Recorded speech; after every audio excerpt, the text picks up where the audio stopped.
This video will contain massive spoilers, so if you don't want them, just don't watch, innit?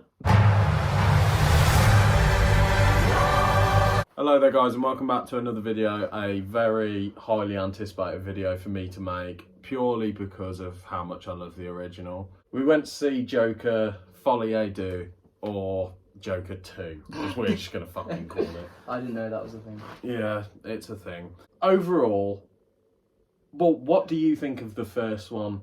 First one, sick. I love how, because in my version, in my head, it's not a DC movie. For me, it's like an adaptation of what Gotham in the comics would be. And in my opinion, Arthur Fleck is essentially, yes, he's the Joker, but it seems more of like the crazy people in Gotham and Someone who inspired the future. where Arkham is, the asylum and stuff like that. It was so nitty gritty. It wasn't even some obviously the kills in the film are fucking hell, that's brutal. It's just nitty gritty. It's not crazy high. It is high production, but it's in a dirty city, but they make it look very glamorous. Yeah, and it's beautifully shot, and that film I think is one of the few genuine modern masterpieces of cinema. Think when it came out, everyone was talking about it. Yeah. And I was saying to Case behind the camera, I was saying to you about how the film, when it came out, there was so much controversy about the violence, but to me it's not a particularly violent film. It's just the kills and the violence in it mean something. Every time he kills or hurts someone, you're just wow, that actually leaves an impression. It's also kind of not a message really, but I'm not saying if someone pisses you off or in your life you get treated like shit that you should go out and hurt someone. Well, it really does show when someone is not mentally there, gets pushed too far, and it actually, in the film, he is treated like shit. He's not a bad person at the start. He's just he's an ill person. He's shy. He doesn't really know how to express himself, and it's he clearly gets pushed too far, and it shows And before I forget this little point, something in the first film that was there, but it wasn't really explored, is how Arthur is quite childlike. Yeah. You know what I mean? So he proper idolises Murray, and you see him the way he watches TV, he's like a kid. Yeah. And it's as much as people have their passions like that, it was very childlike, and just the fact that in the serious situations he didn't know what to do and just found it very funny. This film I actually thought did a great job with that. Yeah. Arthur, when he's not the Joker, he really doesn't understand what's going on. No. He just thinks the world is so hypocritical and fucked up. And I did love that about this film. And within that, it shows when things are serious, he's very not morbid, but he's very just no emotion. Yeah. Until someone makes either a dark joke or reminds him of something. That's when it comes out. So in the film, there's singing and dance stuff. And that's when we only really start to see him. And it's such a simple thing. It's just people singing. And that's when I think the Joker starts to rebrand, Yeah, and I did love that about the film. And in the first one, the main time that I noticed this was at the beginning where he's walking up those stairs. Posture is like mine. He's proper hunched over. Just looks like he's completely given up. And then when he's the Joker, he's got this flair. This film, I said it to you in the cinema, when he's Arthur, he's just like that in the chair, proper hunched over, and just almost looks like he's not paying attention. Yeah. And then when he's the Joker, he's sat back so with confident. A cigarette, and it's a very simple film in terms of its premise. It's following on from the first one. Arthur is in Arkham Asylum. He was a shell of a man in the last one, but I'd say it starts off even worse. The first shot is him topless, and brother, his shoulder bones. It's outrageous. The weight loss is probably more impressive in this film than the first. But then it goes on through Arthur's trial, which Harvey Dent is in this film. Not a memorable entry at all, and he's played by the most smug looking twat ever. I was about to say that, just this film, even though, let's be real, I know this is not the same franchise, but even in the Batman films, Harvey Dent was a smug character. He was, but he was one that you were just you could shrug off the smugness of like he genuinely is a good guy. This one contributed nothing like at all. He was a lawyer. He didn't need to be there, like, because they could have just had someone that was playing a lawyer. And it was the same thing that I thought with having Bruce Wayne in the first Joker. The kid added nothing. And there's that dumb scene where he puts his thumbs in the kid's mouth and the kid doesn't move. The kid would be screaming his fucking head off. I do agree that, like, is it Thomas Wayne? Yeah, that was great. He added an element, because obviously that's when, obviously, that alleyway scene, the iconic scene in pretty much every fucking Batman movie that they like to retell us. Which didn't need to be done, but it was done in a good way. Yeah, he's like kind of like the origin. And he created the whole reason that Arthur was so annoyed at the world and the system. There's the whole build up to it. So Thomas Wayne in that film I thought was essential. In this film, the people that they bring in, like Harvey Dent, I just didn't think worked. The one thing I did think worked was Lady Gaga as Harley Quinn. Really liked her. Should have really been Commissioner Gordon. That would have made more sense in my opinion. Yeah. But then again, no, it's a lawyer. But then Harvey Dent wasn't a lawyer, so yeah, that was a bit of a confusing one. But then again... But he was an attorney once, so he would have been in court. But like, for a case that massive. Overall, what did you like about the film? So straight away, the most scenes I enjoyed was in Arkham. Yeah. I liked even though the guards weren't very nice people, but they showed elements of they are human. I did like the relationship between them. And just the overall atmosphere in Arkham, I enjoyed most. Some of the court bits I didn't really enjoy. I think Lady Gaga did add a really interesting element, but also was kind of confused on her character. And also, she just felt a bit wasted. Like, this... It was a waste, it was a wasted opportunity in my opinion. We'll get on to the negatives. But the positives, for me, the film was gorgeous. Generally was shot really, really well. There were some very recognisable shots in the trailer, like where she draws the smile on with the lipstick and it lines up with him. That's in the film. Joaquin Phoenix was very good. Nowhere near as good as the first. No. I didn't think. There was no scenes that compared to the chat show scene. There were bits where he showed emotion and those bits were really good. And I enjoyed watching it, but... Surprisingly, like, I wasn't a fan of the sex scene. That didn't need to be there. No, and there were a few scenes that I did think Arthur were weird. lost his virginity and I wasn't happy about seeing that. Yeah, and also there was a scene that you don't really know if it happened, but... Are you thinking of that same thing? The rape scene. Well, you don't really know. Yeah, that was so... But there isn't a rape scene, but there's a scene where Arthur's getting beaten up by the guards because he badmouthed him on TV and all that. They take him behind into the showers and like you can hear Arthur screaming and then it cuts to him being taken back to solitary confinement. But he's got no trousers on. He's got no trousers on. It's odd. I didn't understand that. I didn't like it. Bro, let's deep it. How are you going to rape the Joker? Yeah. yeah. Like, and I'd seen a lot of people saying about how this film feels like a bit of a troll. And I was just like, I think that's people trying to get a quote.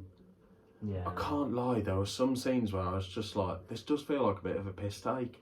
Like, the first one was so gritty and it was amazing because it was like, it felt like something that could happen. Even some of the scenes where, like, you were saying, like, he's not as good as the original. Like, even when he was by himself, like, he'd just be there, topless in his house, his legs going, he's smoking a cigarette. He's clearly, like, on the verge of, I know what to do, I have no idea what I'm doing. It's like with this one, I think it kind of went too deep in the split personality thing. And it even shows with, like, Joaquin's performance, because when it started, the guy didn't talk for, like, 20 minutes. Yeah. It was just him walking and, like... And there was no, like you just said about him sitting in his house and, like, anxiety.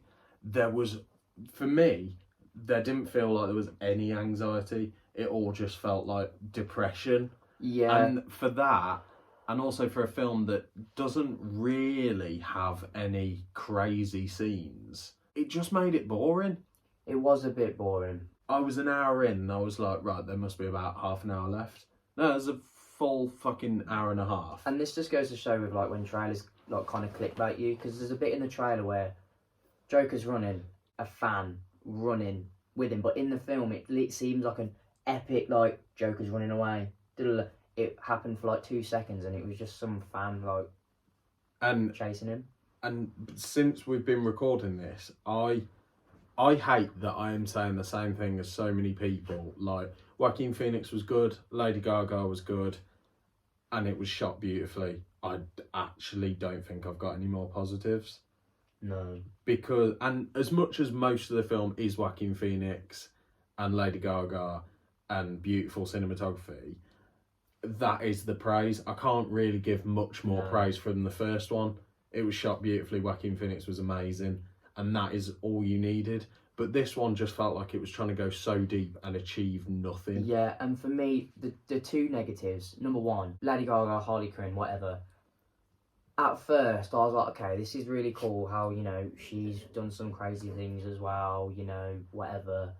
And then, essentially, the story came out from one of Joker's lawyers that she basically lied. She's such a normal person. She's got a good family, wealthy. Her father's a doctor. She lives nowhere near him. She handed herself in to meet him, but then lied about it all. And because in this film, Joker kind of wanted to get his life together, she was like, I can't be with you because you don't want to live this fantasy. But that pissed me off, you know, because it's not a fantasy. He's not saying he's not the Joker. He's not saying he's Arthur Fleck. He does not, he's mentally ill. And it just really pissed me off how they were saying fantasy. And even her, like, you're not living the fantasy. Bitch.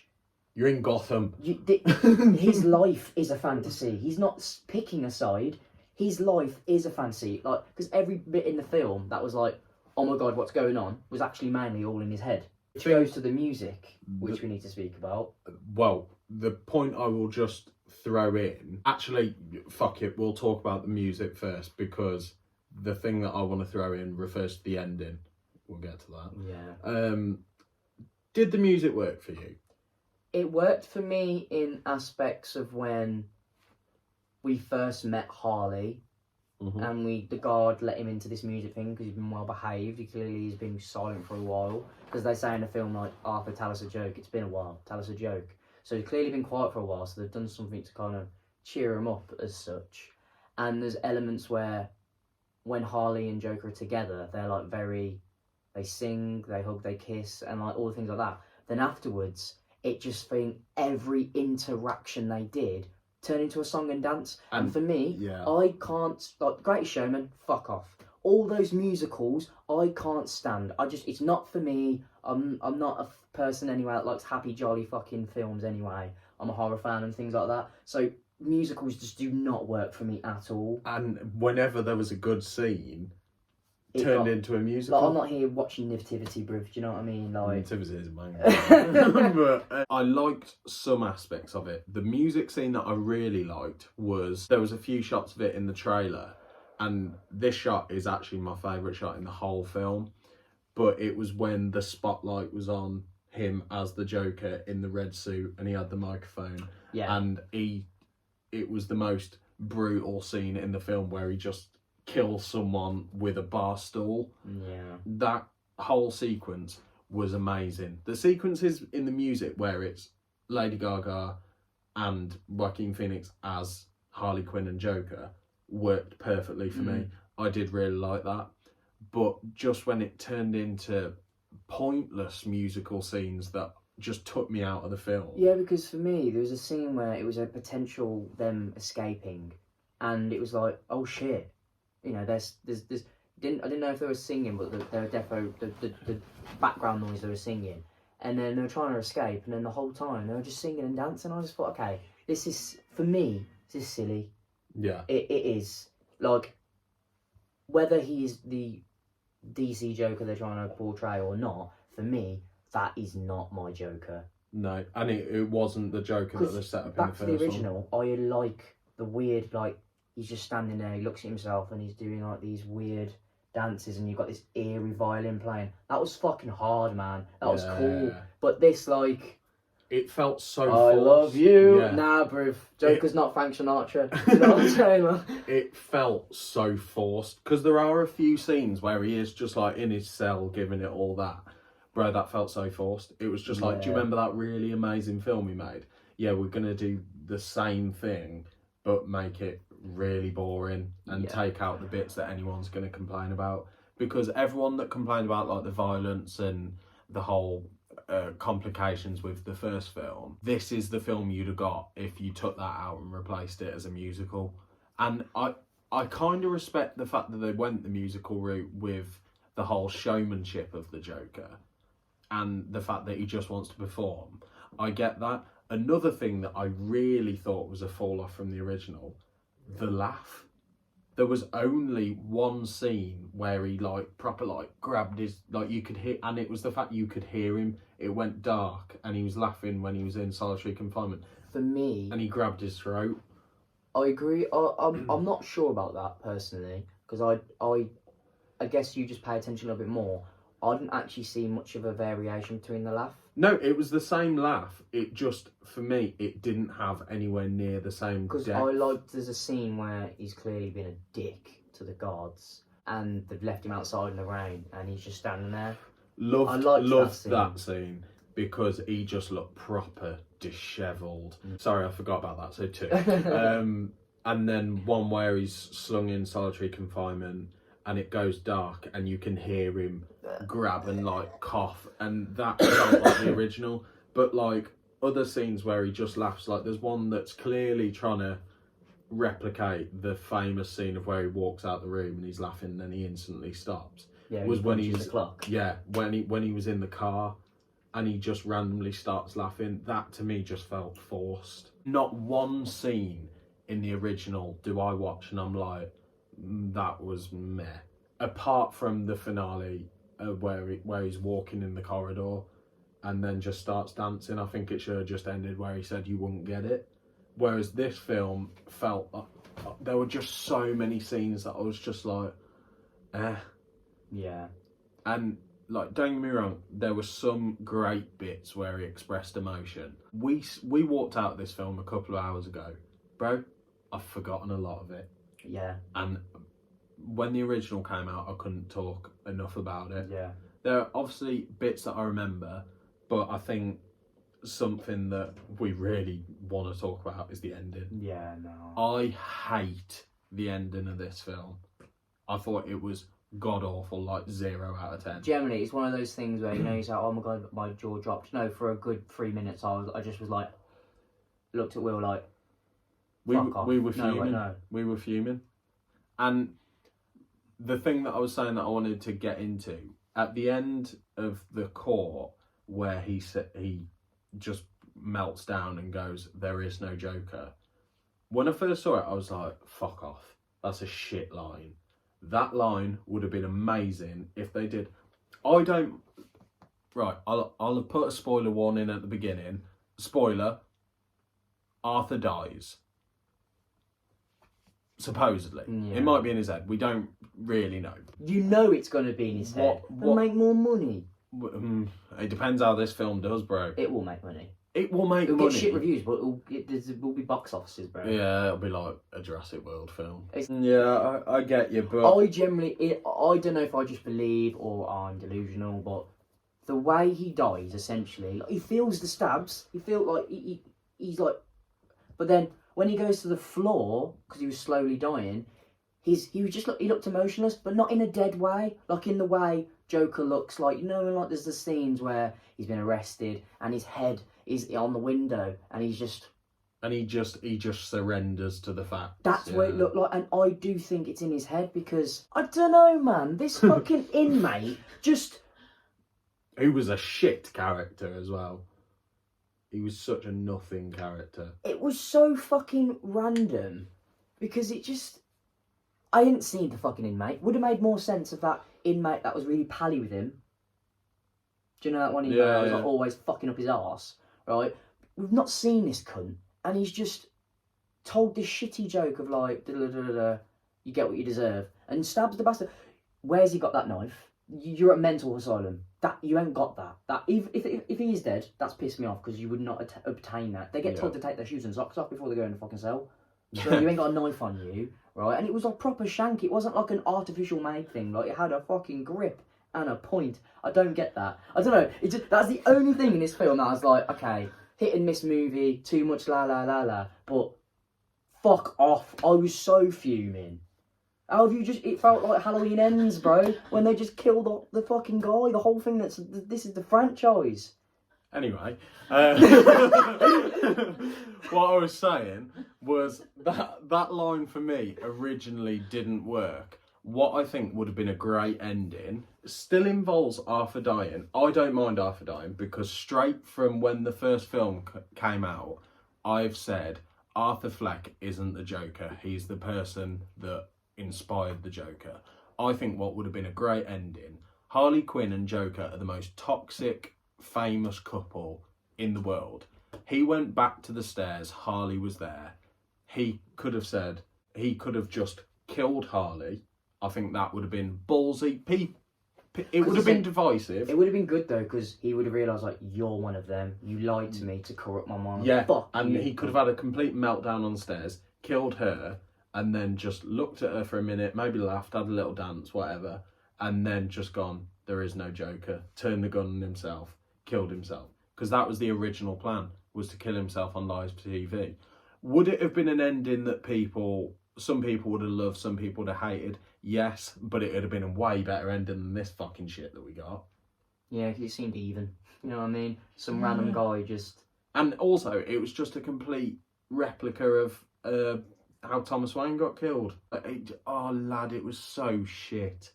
That ending was awful. But no, for me, the only like praises I can give it with the musical stuff is how it showed whenever there's like happy, dancey things, that's when the mental side comes out. And I liked that comparison. It clearly showed like, alright, here we go. Like something's gonna go down because he's fucking in fucking Lapland.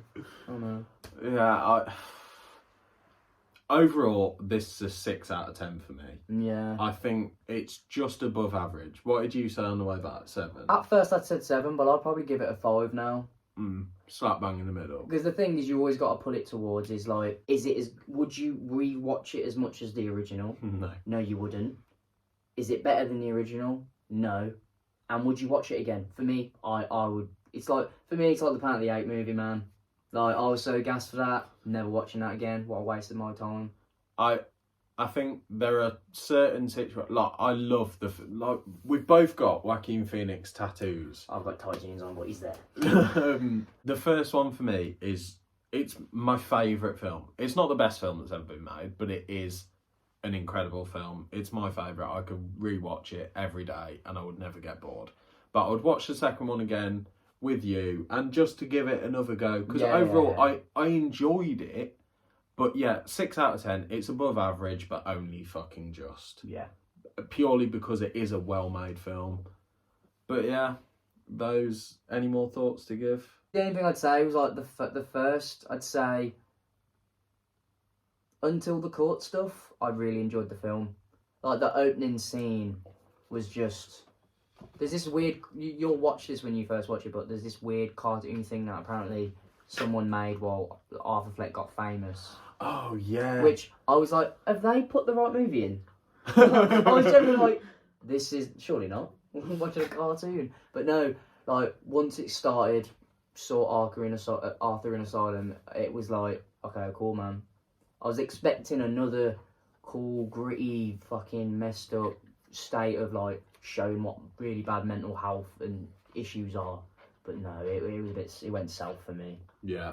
As soon as it got into the court I thought had a couple of interesting scenes, but even when they brought back the characters from the first film, I was just like, wow. The only one that I genuinely was like sick was the little guy, Gary. Puddles. Yeah. Yeah, to be fair, that was a good scene because it actually, like, you saw Joker be like, oh shit, like, even though I didn't hurt you, I've hurt you mentally. And that was the best scene I thought from a returning character from the first film.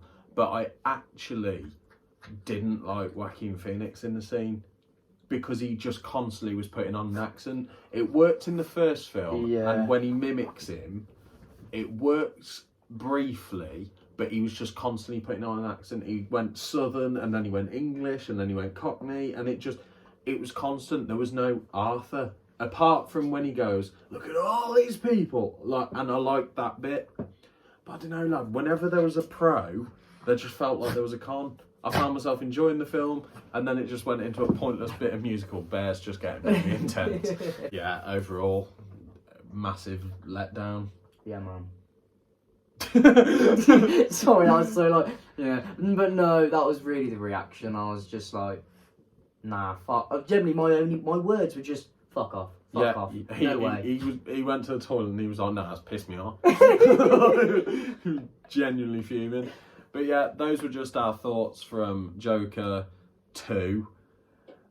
Didn't need to be made. I've got a video from years ago saying it didn't need to be made. Yeah, I was going to say that to you. You said that there didn't need to be a sequel. And you know what, there didn't, because what else are you going to go off? But that's what happens when your film becomes the highest rated R-rated film, or an 18 or a 15 or whatever. Okay. But it was going to happen, but it just really didn't need to. If you loved the first film, and I do use the word loved, you would go into this film and you'd be like us, you'd enjoy it, but you'd just be like, yeah, overall not great. But yeah, those are just our thoughts. Don't forget to like, subscribe, comment down below, and also go and check out Luke's channel. Fuck knows when you're next going to upload. I don't know, man. I'm keeping it real. Just keeping it real on B-Real. For me, it's more the fact, like, I feel like with Will, he has like so much content he can bang out because he has so many different things he does talk about in his videos.